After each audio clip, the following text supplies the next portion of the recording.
thought he could mock her. She made sure he'd never forget that day.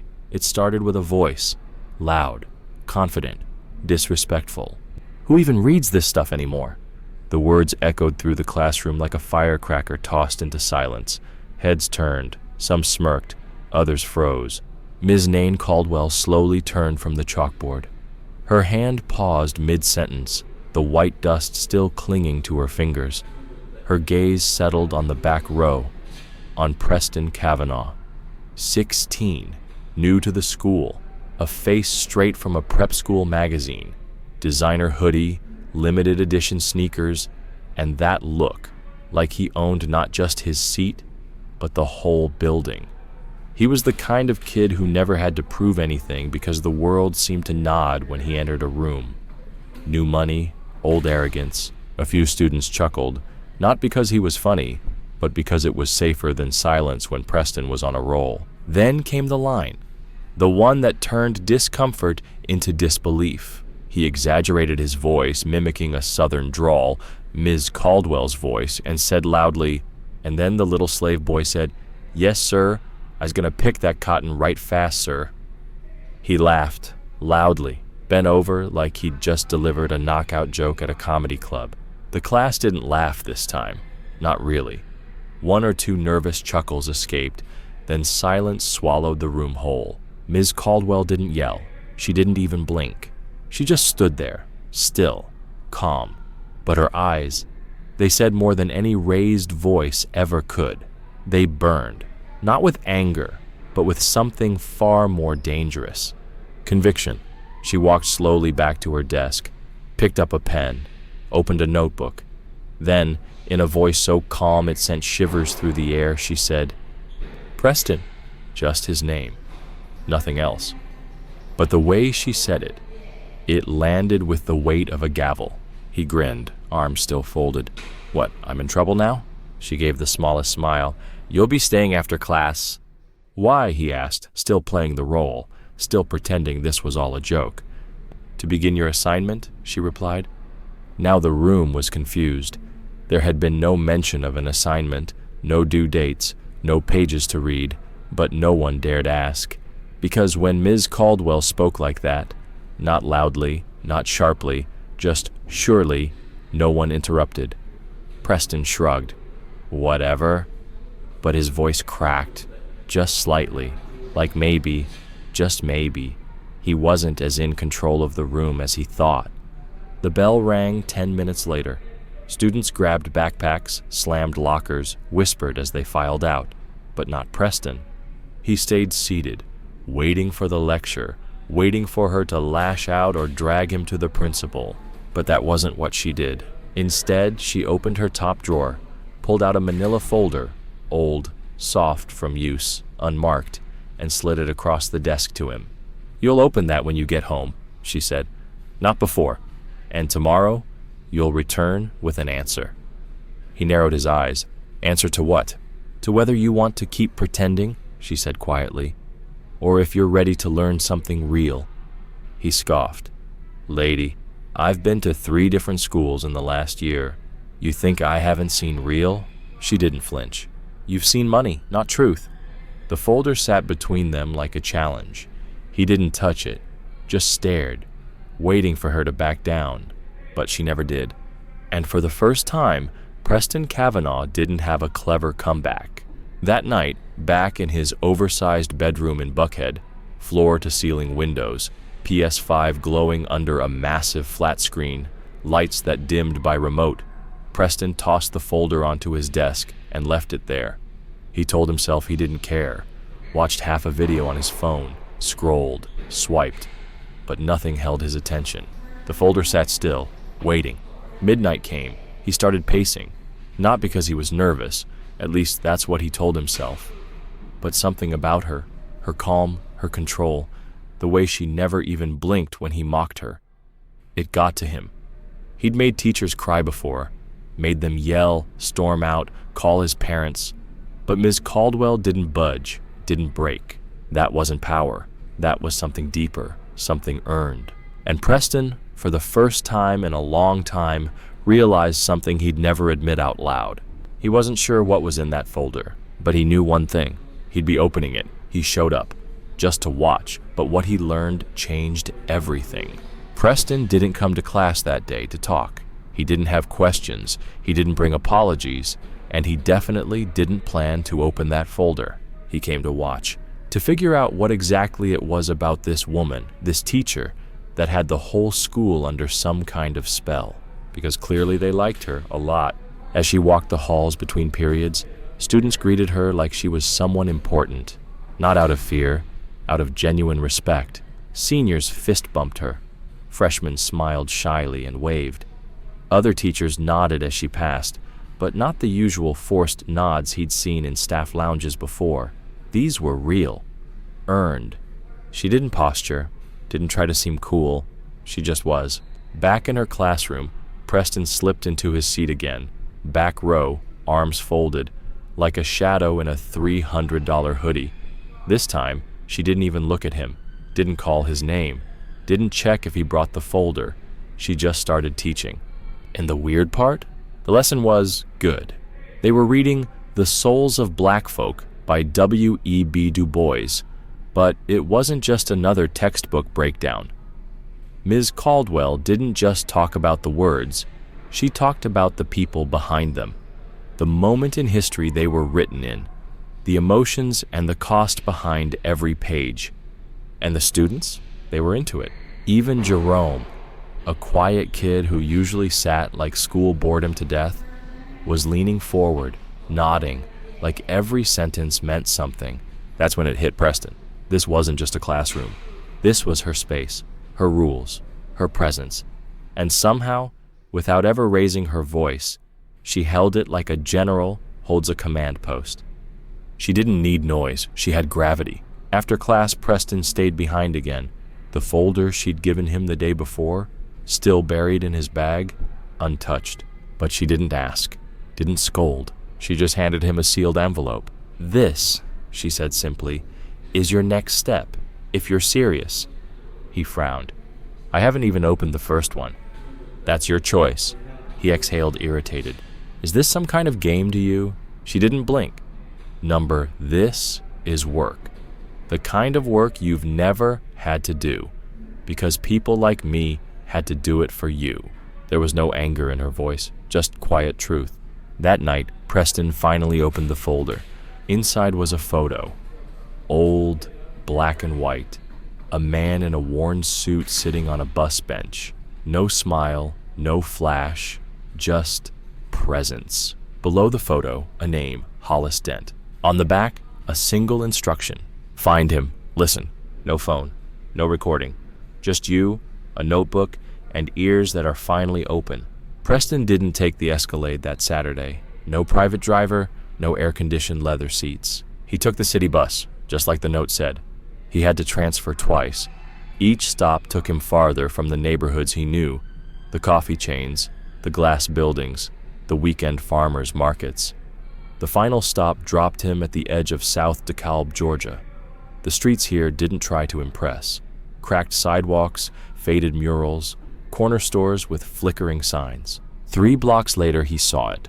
The bench, same as the photo, same angle, same man.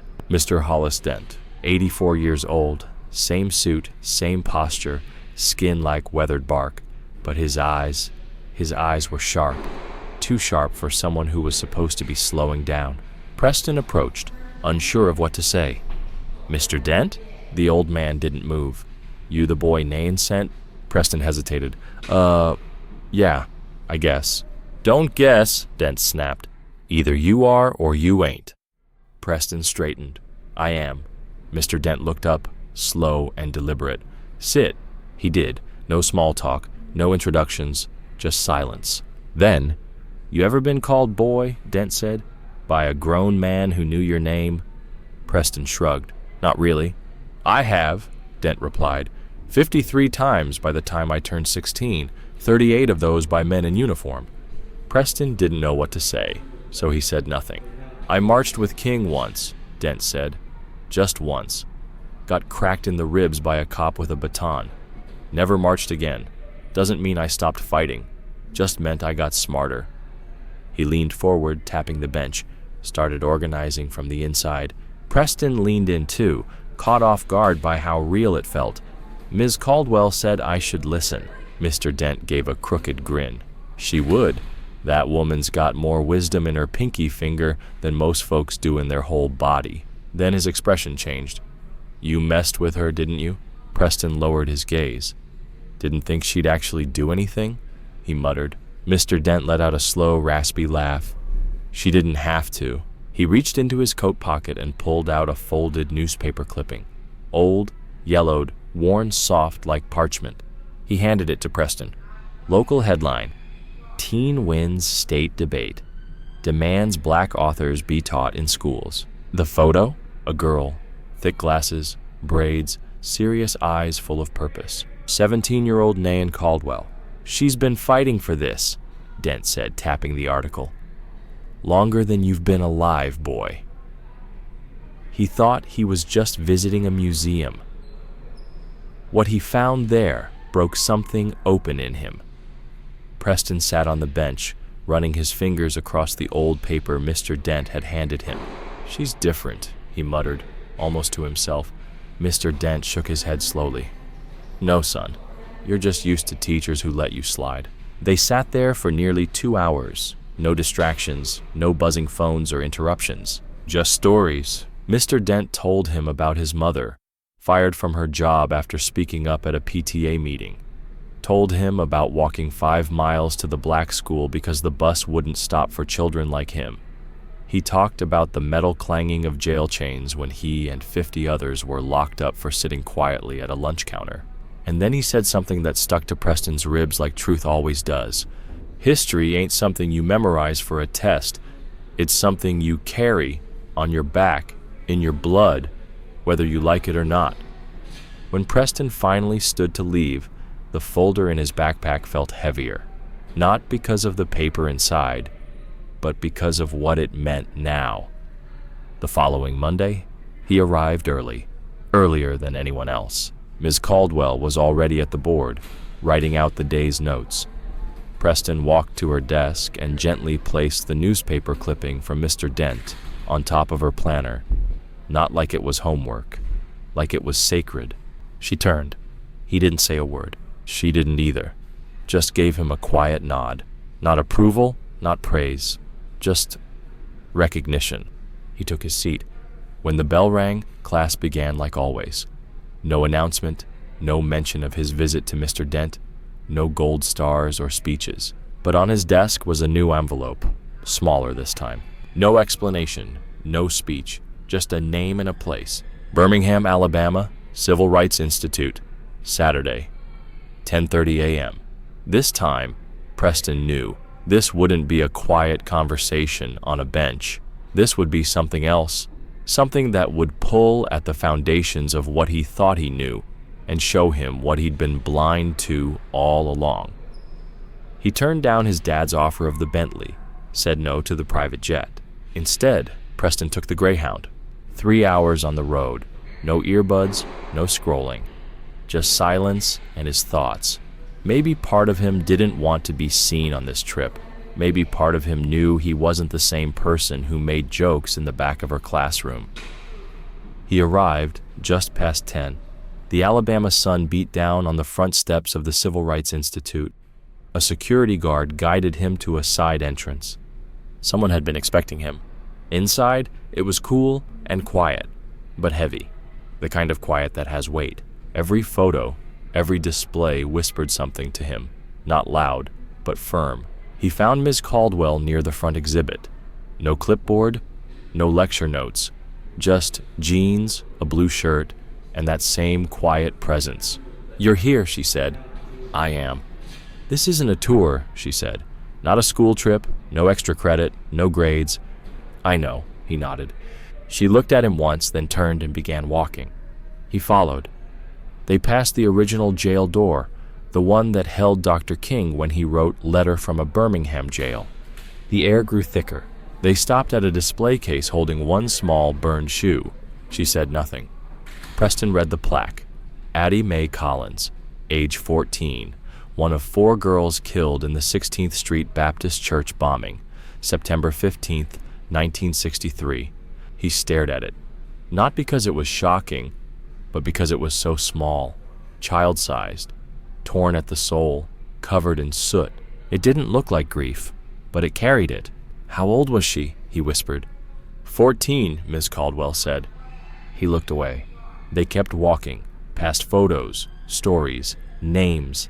Emmett Till, Viola Liuzzo, Medgar Evers, Bayard Rustin. Each one came with a voice, a face, a cost. "This," Ms. Caldwell said softly, "is what you joked about." "I didn't know," he replied, throat tight. "No," she said gently. "You didn't want to know." They stepped into the movement gallery. Images of fire hoses slamming into children, police dogs lunging at protesters, blood on pavement, hands raised. A video played on the far wall. A black woman speaking into the camera. She talked about enrolling her son in an all-white school. 1961. She spoke of the crowds, the insults, the spit. Preston turned to Ms. Caldwell. "That was you." She nodded. "Why didn't you tell us?" "Because they don't need to know my trauma to understand the truth," she said. "But you did." For the first time since he'd arrived at that school, Preston wasn't performing. He wasn't detached. He wasn't the loud kid in the hoodie. He was just present. She handed him a small notebook, blank, lined. "What's this?" he asked. "Start writing," she said. "Anything, everything. Reactions, questions, lies you've told yourself, things you never questioned until now." He held the notebook like it was made of glass. "I've never done this before," he said. "That's why you need to." They sat outside afterward. Courtyard, quiet. She sipped tea from a thermos. He opened the notebook but didn't write right away. Eventually the pen touched the page. "I used to think history was boring because it wasn't about me. But maybe it was. Maybe it always was. I just didn't want to see how." He didn't show her what he wrote, not yet. But on the bus ride home, Preston didn't look at his phone, didn't stare at his reflection. He looked out, at the world, a mural of John Lewis on a brick wall, a bridge tagged with names he'd never noticed, a street sign that once meant nothing. Now it did. He opened the notebook again, and he kept writing. 3 more pages. He thought he was just reading something aloud, but what he said changed the entire room. Before the bus even left Alabama, something in Preston had shifted. That Monday, he walked into class 5 minutes early, not late, not smirking, not with headphones on. He came with a notebook in hand and a question on his lips. "Ms. Caldwell," he said, his voice calm, "can I read something aloud?" The room fell silent. Even she paused, chalk still in hand, and tilted her head. Preston stood in front of the class, opened his notebook, and began. "I used to think I was better than the people in the stories we read, because I had money, because I had choices. But now I see they didn't need money. They were the lesson, and I was too proud to learn it." No one spoke, not because they didn't care, but because, for once, he did. But Preston wasn't finished. Friday morning, her classroom was packed before the bell even rang. Word had gotten out. Even students who weren't in her class came early, standing along the back wall, whispering, waiting. Everyone wanted to see what Preston Cavanaugh was about to do. He stood in front of the class, one folded paper in one hand, his notebook in the other. No slides, no video, no jokes, just him. A week ago, no one expected anything from him except a sarcastic comment. But now, there was something different in his posture, in his eyes. He cleared his throat. "I didn't write a paper," he said. "I wrote something else." Ms. Caldwell sat at her desk, hands folded. Not judging, just present. Preston looked around, then began. "When I transferred to this school, I thought I was doing you a favor. Public school, I figured, meant easy, meant soft. Teachers meant background noise. But then I met Ms. Caldwell. She didn't yell. She didn't punish. She invited. She handed me voices I'd ignored. People I never thought to learn about. Mr. Hollis Dent. He looked me in the eye and told me how he stopped marching after a cop cracked his ribs open with a baton. He told me, this is history, not the kind in books, the kind we live, the kind we bleed. At the Civil Rights Institute, I saw a burned church shoe. It belonged to a girl named Addie Mae. She was 14. That's when I realized the joke I made that day, it wasn't a joke. It was proof of how little I knew about the world. The truth is, I was scared. Scared to admit what I didn't know. But Miss Caldwell made me look. And once you see, you can't unsee. He paused. The room was still. Even the loudest kids sat quiet. Then he looked up.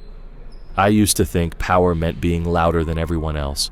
It doesn't. Real power is listening and letting it change you. He folded the paper, tucked it back into his notebook, and sat down. No one clapped. Not because they didn't care, but because no one wanted to break the silence that now meant something. Ms. Caldwell stood, slowly, calm as ever. She looked not at Preston, but at the class. What you just witnessed, she said, is growth. Not perfection, not redemption, just one step. And sometimes, that's enough. Then she turned to him. You showed us something today, that it's never too late to learn. But now comes the hard part. He tilted his head. What's that? Living it. She turned back to the board and started writing the day's lesson, like nothing unusual had happened at all. But for some students, something had. They looked at Preston differently now, not like the kid with the expensive hoodie and too much attitude, but like someone who'd finally sat still long enough to hear. But the story didn't end there. After the final bell rang, after the backpacks zipped and the hallway filled with voices, Preston stayed seated. He waited until the last student left. Ms. Caldwell erased the board, slow and steady as always. He walked to her desk, notebook in hand. She didn't look up, just said, You did what I asked. That matters. I didn't come for credit, he replied. This time, she looked him in the eye. I came to say thank you. She sat down, hands folded. That was brave, she said. He shook his head. Number, it was late. Should have come sooner. You were raised to believe you'd already finished learning, she said gently. I'm not done, he said. I know that now. She gave him a soft smile. Then you're already ahead of most adults I know. There was a moment of silence. Not awkward, not dramatic, just real. Preston reached into his notebook and pulled out a sheet of paper. He placed it on her desk. It was the newspaper photo, the one of her at 17, thick glasses, that determined stare. Beneath it, he had written, Thank you for fighting for a classroom that could hold both truth and grace. She picked it up, took her time reading, then folded it carefully and looked back at him. You've still got a lot of work to do. I know. And not everyone will forgive you as quickly as this room did. I don't expect them to. Good. She walked to the window and looked out over the parking lot, where students were loading into cars, walking into the weekend. Then, without turning back, she said, Go earn it, Preston. With your life, not just your words. He didn't answer. He just nodded. Then walked out, not with swagger, but with both feet finally on the ground. Because the best apologies aren't spoken, they're lived. And sometimes, the person who teaches you the most isn't the one who shouts. It's the one who refuses to lower the bar just to make you comfortable. If this story made you stop, even for a second, ask yourself, who in your life tried to teach you something you weren't ready to hear? Maybe it's time you listened. And if you're the one teaching, do it like Ms. Caldwell. Patient, firm, unforgettable.